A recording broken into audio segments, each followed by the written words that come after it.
well, you were saying that maybe you were seeming reformist in like your approach, but then you also mentioned the, I guess, neoliberal like ideology that everyone kind of has grown up with, and everyone sees the personal responsibility as a problem and not really like the system, and is very pro-capitalism, or at least trying to like reform capitalism to a more benevolent one.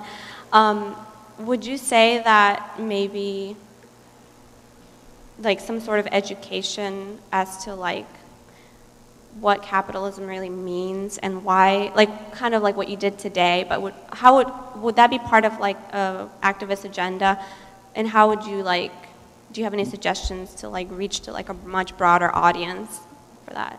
Thank you. Yeah, I mean, you know, I work in university, and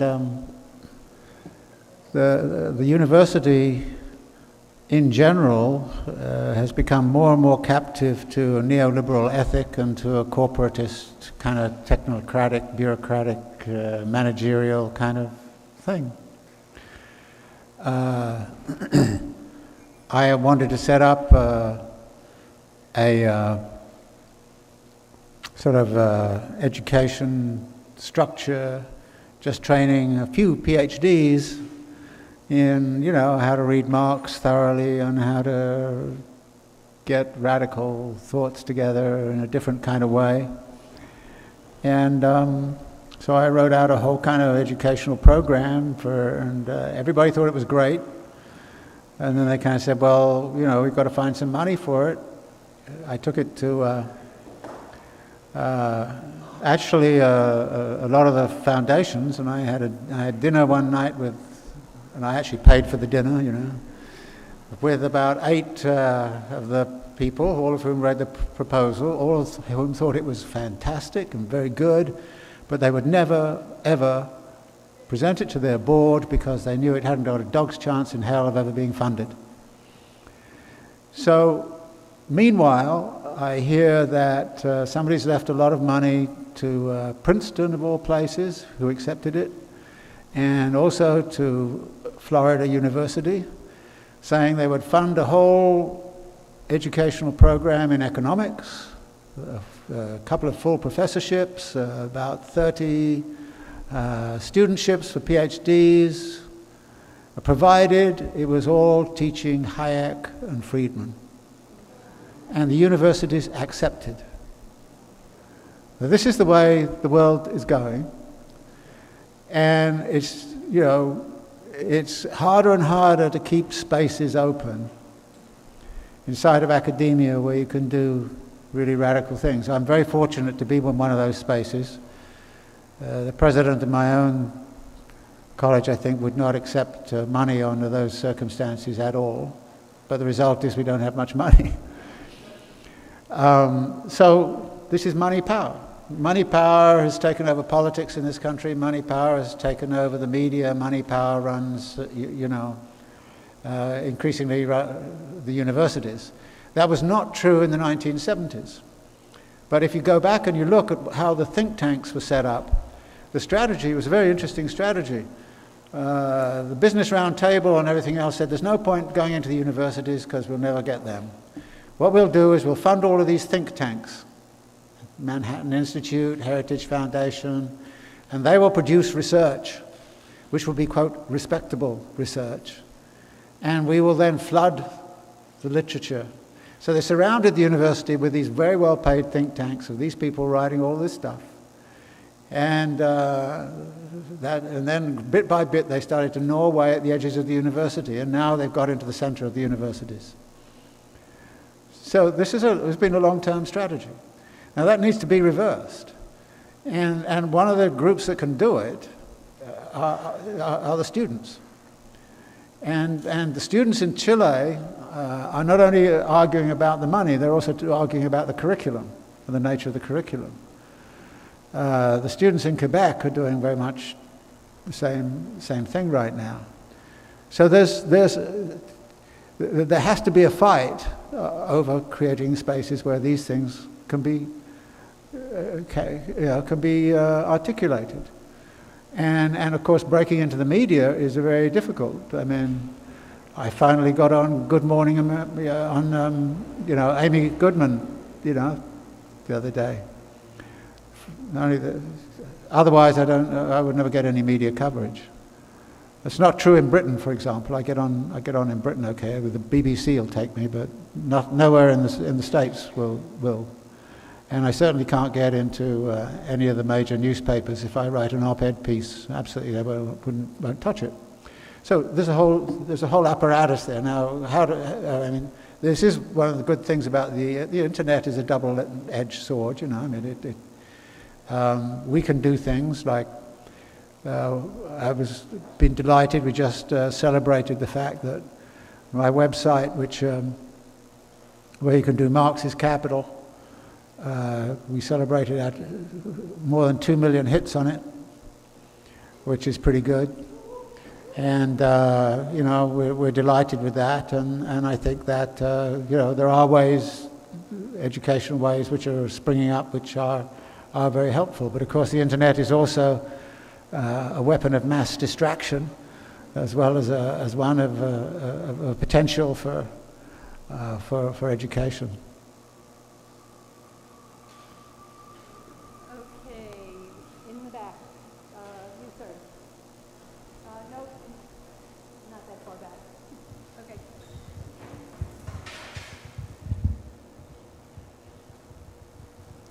Thank you, Professor Harvey.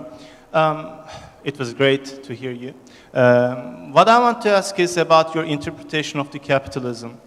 If we look at it from a long historical point of view, would you agree that actually capitalism is swinging like back and forth between internalizing the externalities and re-externalizing it, and internalizing those externalities again and re-externalizing it?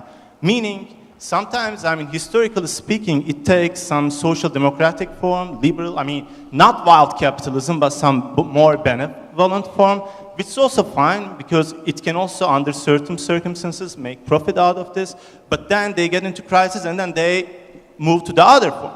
So, in a way, I understand actually, what you call, as the reformist view is not that reformist because it's putting capital under pressure. But that pressure is also sometimes, is not a very big pressure because capital is also, capitalism is so flexible that it can also produce profits when actually some of these costs are internalized. When states, for instance, they pay for education, transportation, cheap bread for the workers, technically it's reducing the production cost of the workers, technically. So, that's why would you agree that actually it's possible to have a more, let's say, not wild, benevolent form of capitalism, but just to have it temporarily, it's not sustainable, and just for a particular space, not for the whole world. Would you agree with that? Yeah, there has been a historical movement, back and forth on that dimension. But I see it less as a sort of a pendulum, more as a sort of a spiral. And I think that it gets to one side of the spiral and then it goes back, but now the spiral is itself getting out of control. And at the center of the spiral, there is a big vacuum of this fictitious capital. In other words, the volumes of fictitious capital around right now are so huge compared to what they've ever been before. So, but you're also correct that right now, if capital could get out of, if politics could get out of this austerity mantra and go for something which is a modified Keynesian thing, you would probably find a revival of growth and a revival of profitability, actually. Though I don't think you need, in this country, what's interesting right now, the rate of profit of corporations in this country is as high as it's ever been over these last 2 or 3 years. This has not been a crisis of profitability at all.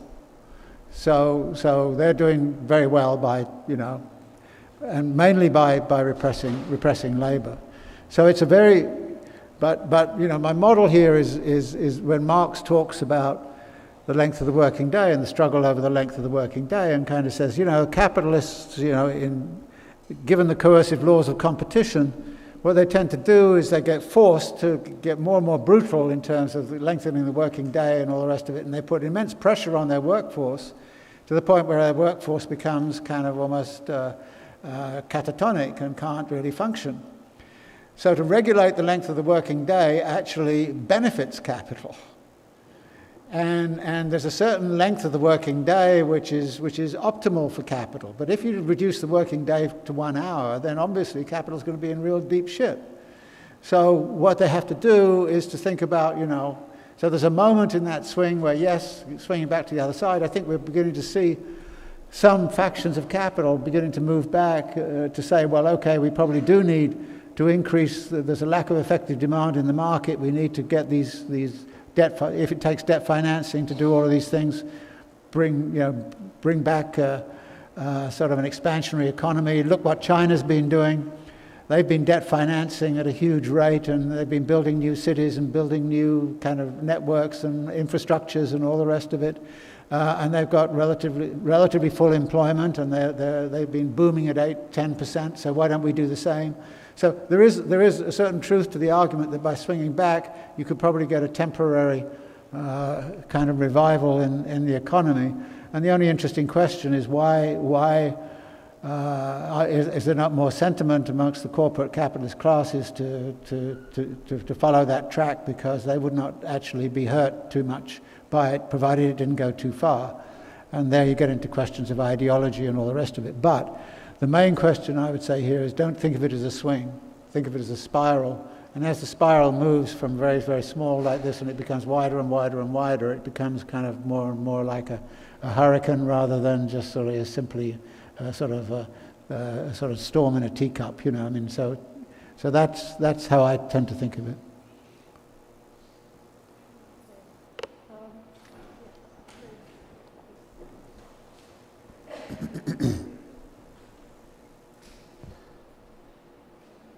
Thank you.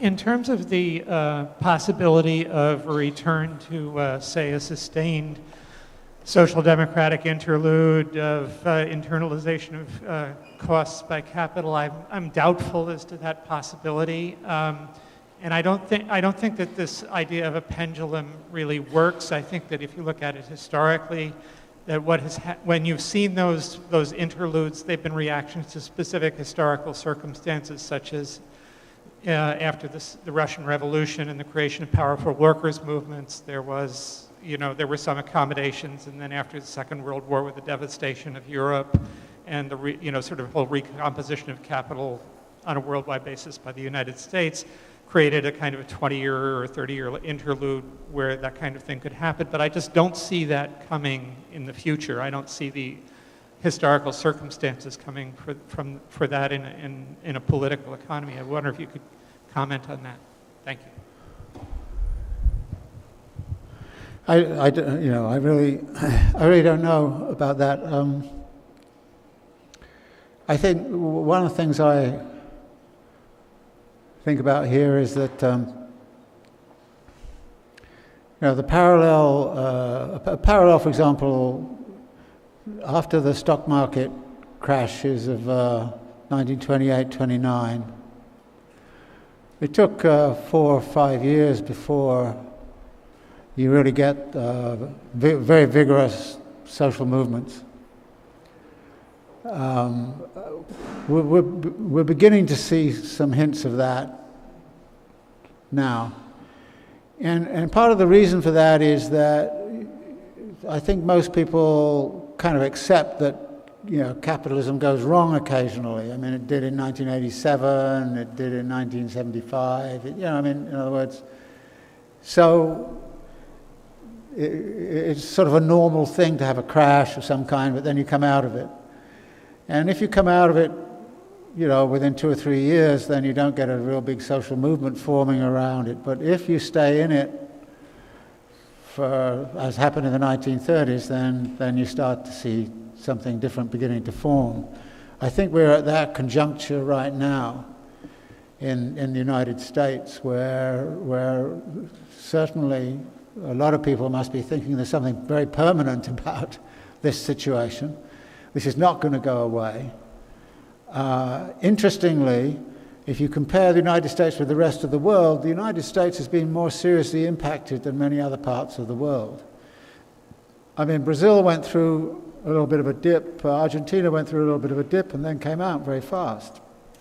The Chinese went into a big dip and then came out very fast.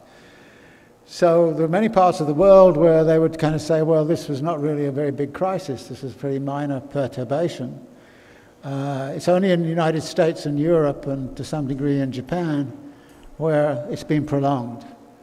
And the big question I think here is are there going to be some social movements which are emerging now which are going to kind of say, look, there's something fundamentally wrong. We expect it to go wonky every now and again, but if it cannot recover, then what is it that's wrong? So it's a point of, I think, serious kind of questioning in which there have to be articulate ways of trying to explain what it is that is wrong. And this comes back to the fact that there are not that many people around who have the ability to do that. And this is one of the problems. I mean, economics as a profession is completely dominated by, by the sort of, well, I have to be careful about my language, so I'll be quiet about who they're dominated by, but it's not. But I think if you start to look at the way in which some movements are beginning to come together, I mean, I see this on the ground in New York, in the formation of things like the Excluded Workers Congress, which is a sort of an amalgam of all of those workers who cannot unionize under traditional sort of law.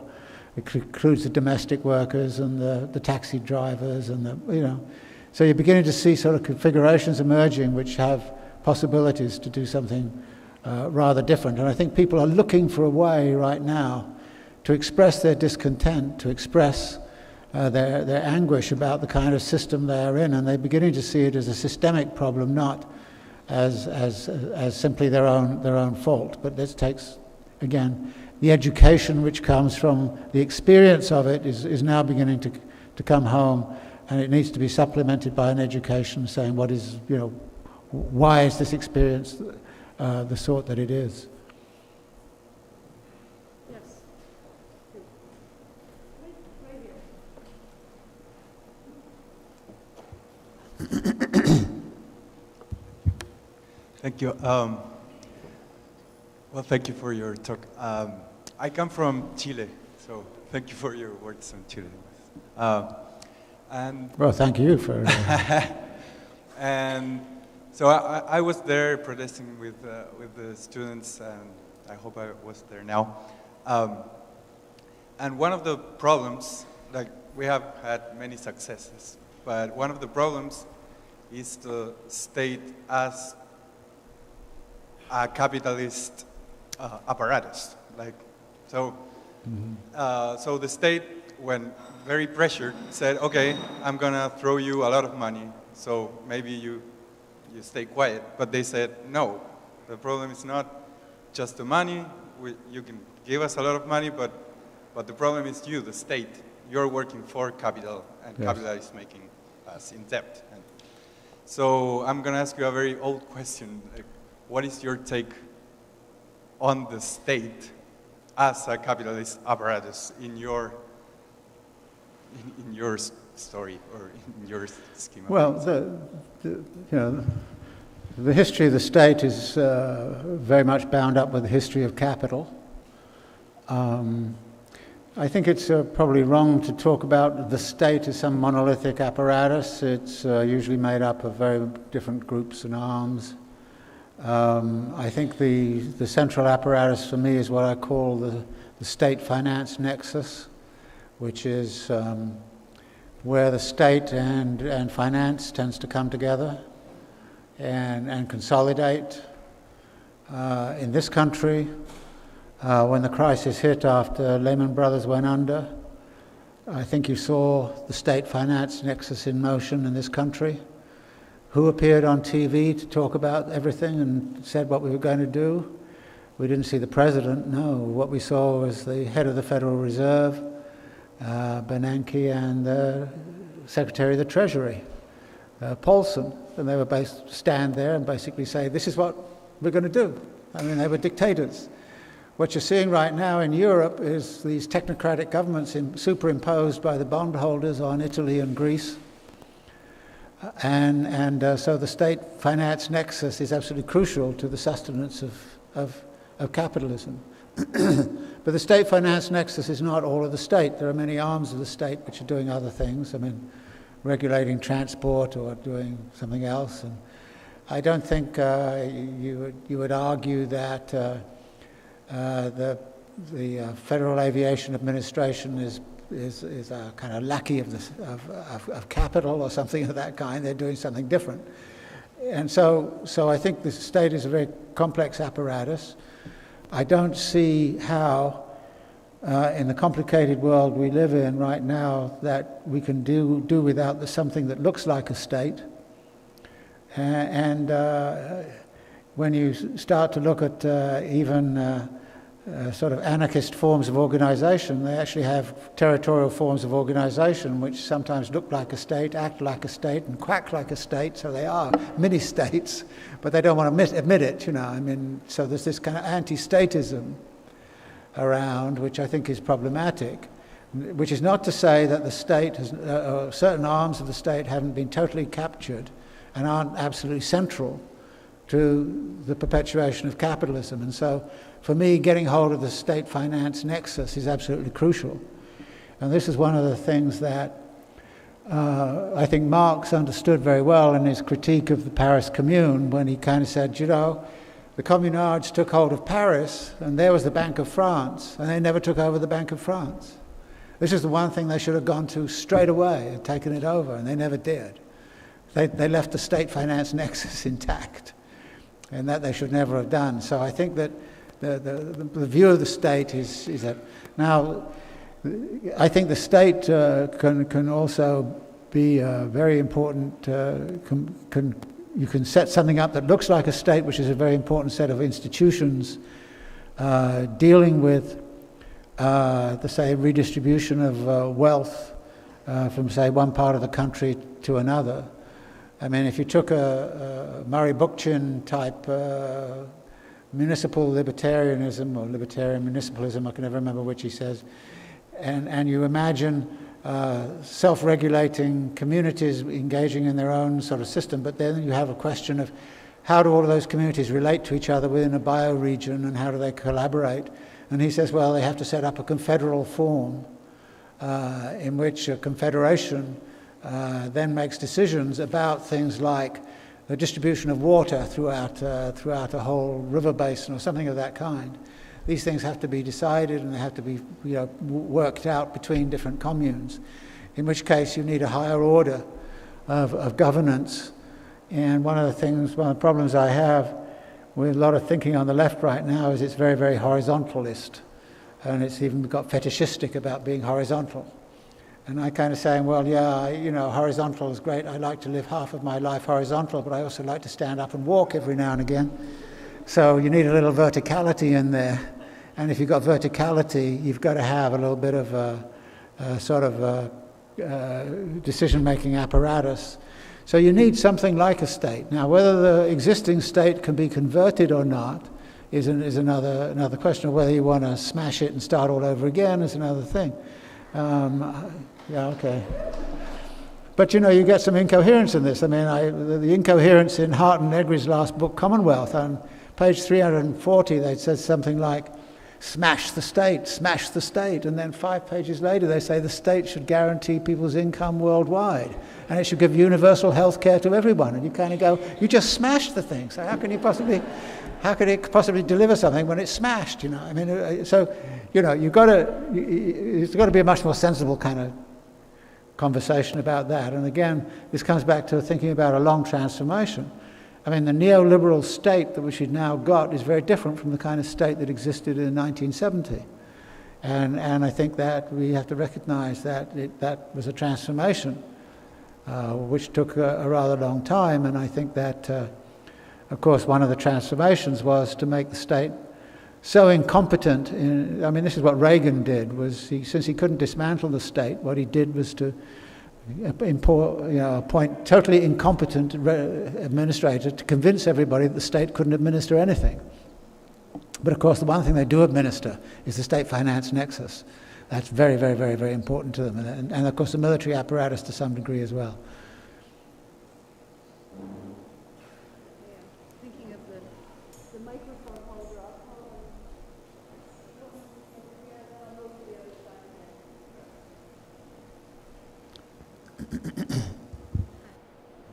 Hi, thank you. Sorry. I just wanted to ask about what you said about growth and development, because I found that very compelling, and the idea of disentangling these two. And I can see myself telling someone that, like, listen, we think that development has to do with growth, but growth is about profit margins and profit maximization. We don't have to be dependent on that for development. But I think what they would immediately respond is, then what about, then how, right?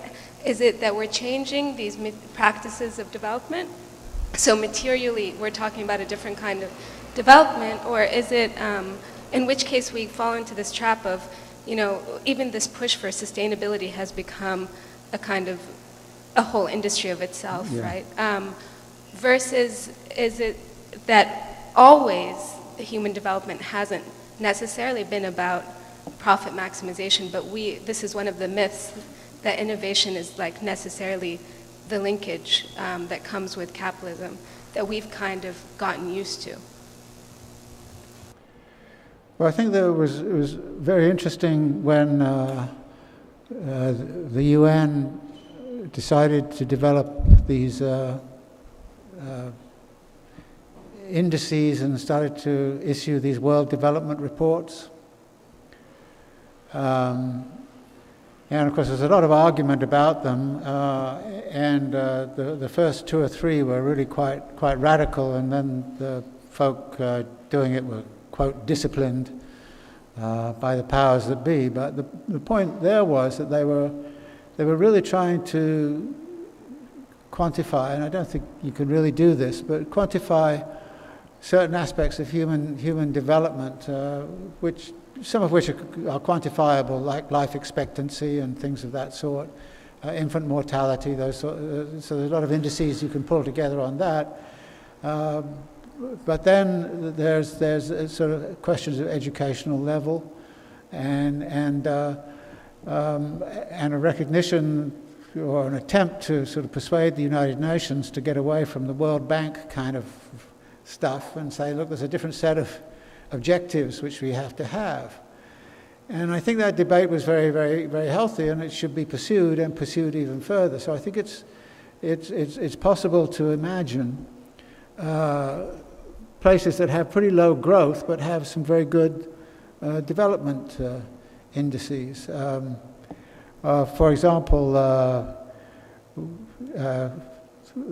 place that shone in all of this at that time, it's not so good now, but was Kerala in India, where there were very, very high levels of education, and it had been run by the left and communists and the rest of it, and they had, but in terms of their growth, it was not so good. So you could imagine a situation where the emphasis is upon developing human capacities and powers on all kinds of things, without it being necessarily applied to capital accumulation.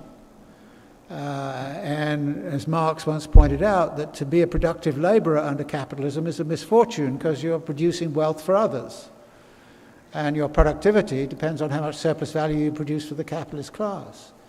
Whereas a productive labourer for people is something defined in radically different ways, and that would indeed require a very different training and educational kind of process. So I think that there's elements. I mean, one of the things I think about these transitions, and I firmly agree with Marx on this, which is that you've got to look for what the future might be by looking in the interstices of what already exists.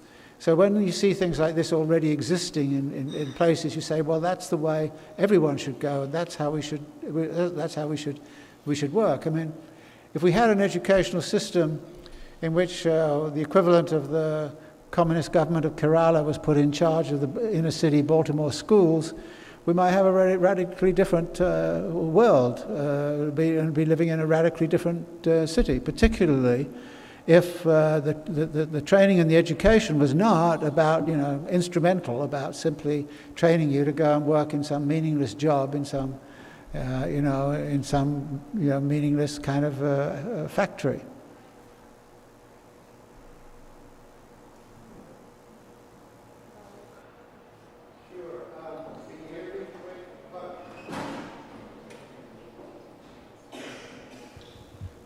My question is somewhat pragmatic. It has to do with the criteria for reforms that we should work on. About 45 years ago, a bunch of us read André Gortz, a French Marxist, who gave us a good vocabulary for evaluating reforms. He said that a reform that's worth your while to work on must be a structural reform rather than a reformist reform. And I think this converges with a lot of what you're saying, that it must not only help people, but it must also, in some way, however small, alter the power relations. Yeah.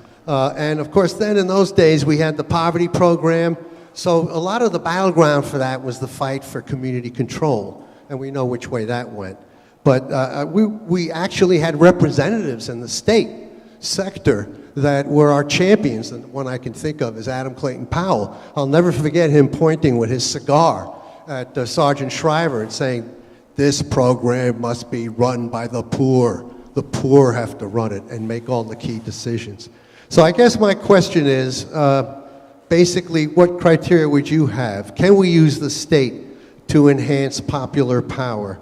And also, perhaps a subsidiary question, but somewhat related. And here I might be influenced by Hugo Chavez and what he's trying to do. What does nationalization, expropriation, dare I use the term, have to do with that? Can that be on our horizon? Can we work for that? Are there areas of the economy that beg for that? So basically, this converges with some of the questions asked previously, but how would you, what would be your checklist for reforms and, that are worth our energy? Well, I agree entirely with this idea that be structural, but can you imagine somebody saying what Adam Clayton Powell said in Congress now? No. Well, this is how far the neoliberal world has gone. That you couldn't imagine anybody even thinking to say that. It's so there has been a structural shift, but in the wrong direction. So what this means is a shift back. In terms of empowerment. Now, there are many strategies for doing that. I mean, I'm not a great fan of things like participatory budgeting and all those sorts of things that came out of Porto Alegre, but, this was a democratization, to some degree, of decision-making about what was going to happen in the city. Now, I work with the right to the city stuff, and part of the argument there is, instead of having cities that are constructed by, by the developers and the financiers and so on, you start to try to think through how to rebuild a city which is more amenable to democratic and popular requirements and needs and control. So I'm very much going down that now.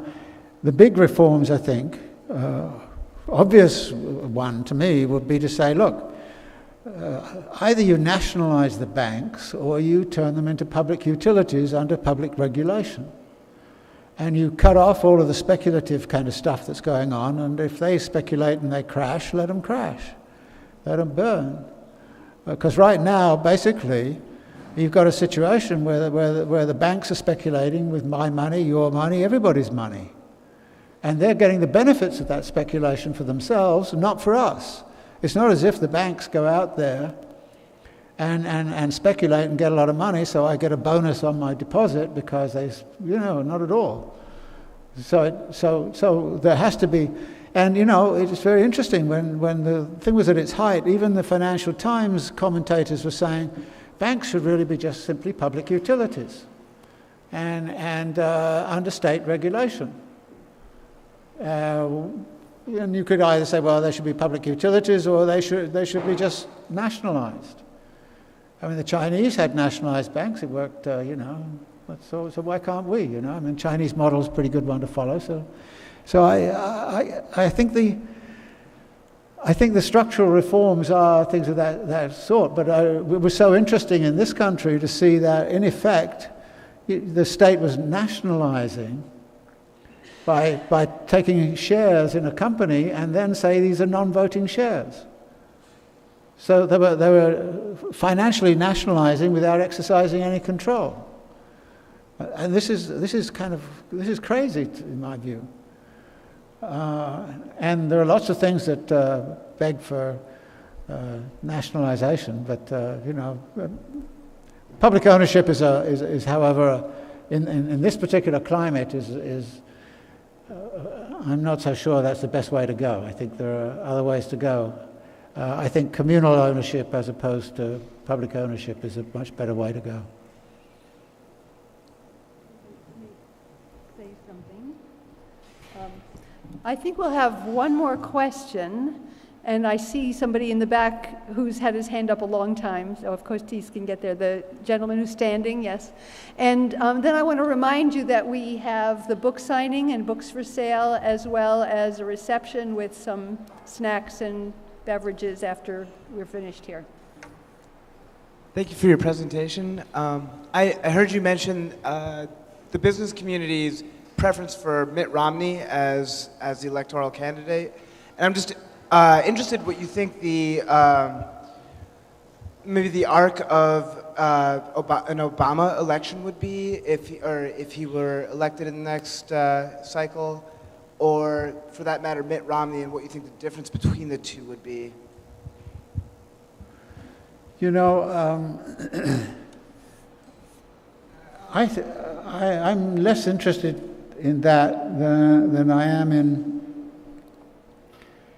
how to put pressure. I mean, if Obama, I mean, the problem over these last few years is Obama got elected and there was no social movement really pushing him and pressuring him to do things. I mean, there are, on some issues like gay rights, there were, you know, obvious pressures building. But in terms of the overall social program or anything like that, there was, so he was trying to cut deals with the Tea Partiers, and you know, and you kind of say, well, he should have been having to cut deals with his own base of support, which is much more radical than it turned out. I mean, his problem the last time around was the Democratic Party, as much as it was him. I mean, he's pragmatist, and he's centre-right, I think, of an inclination.